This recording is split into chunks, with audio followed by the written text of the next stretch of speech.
Hey everybody, this is Chet with 10 Stories coming at you again with another production pro tip. Today we'll be focusing on how to set up an Illustrator file to be used in After Effects. This is the first part of a two-part tip where we'll be using Illustrator to prepare our file.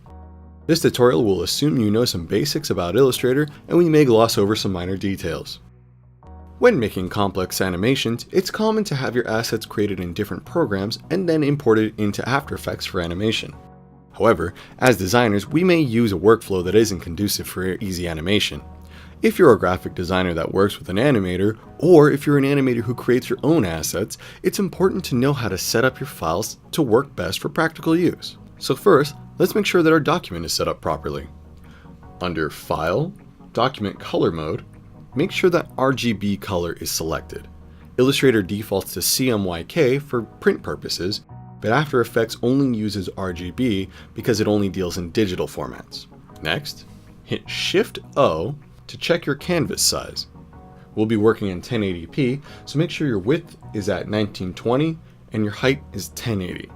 Next, we have to consider what will be animated and arrange our elements accordingly. When importing an AI file as a composition, which we will be doing, each layer becomes its own layer in After Effects. The layer panel sometimes gets neglected due to the convenience of grouping, clipping masks, and compound paths. However, due to how After Effects reads Illustrator files, it is imperative that we separate all the components properly. First, let's look at the three icons in the circles at the top. Currently, they're each in their own group. This is great for Illustrator for layout and design purposes. However, it won't do us much good for animation. So what we need to do is to select all three and hit Control-Shift-G or Command-Shift-G for Mac to ungroup those layers. Now they're all separated, but we do want to keep the pizza and ice cream icons as a group. So Command-G or Control-G to group those, and let's continue. Now, one thing to note is that our text is still live in this example. Most times when transferring a file that has text to a different computer or user, you'll want to outline your text. But that isn't actually necessary for After Effects.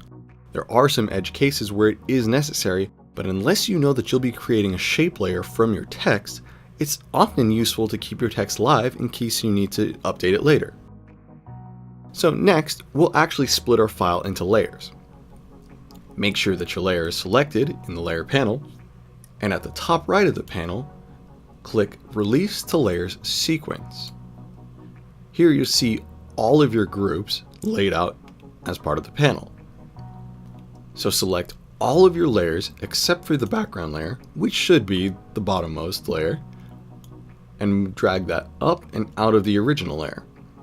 Now we just need to verify that our layers are correctly separated and rename them accordingly.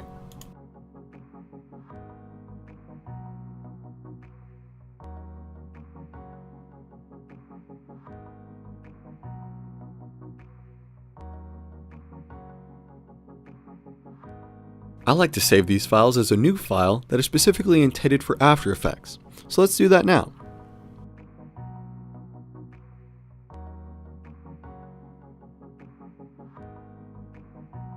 Tune into the second part of this tip to see the After Effects side of this and to get a clearer picture of why we went through all of these steps. If you enjoyed this video or found it helpful, hit that like button, subscribe to 10 Stories, and stay tuned for the next installment of Pro Tips. This is Chet with 10 Stories, and we'll see you in the next one.